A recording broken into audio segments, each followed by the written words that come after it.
Hello everybody, it's Erika for your tutorial today from Harmon Hall Puebla Juárez. Today we're going to listen to the t sound in simple past verbs, okay? And there's a few letters that you have to kind of remember. There's the p, k, s, ch, sh, f, x. Now with all those letters, that's when you're going to use the t sound, okay? So here's a few examples to help you work it out, all right guys? So we have the p, and we have helped, stopped, and jumped. The next letter, k.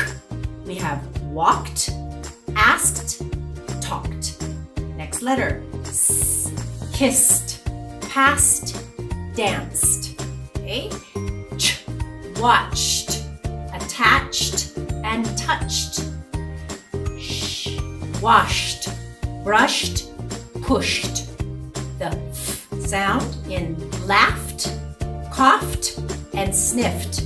Now those are a bit confusing because they're ending GH, but they have the f sound. And the last one, x, x, fixed, mixed, and relaxed. All right, guys, you continue practicing, and we look forward to seeing you in our next tutorial. Thanks.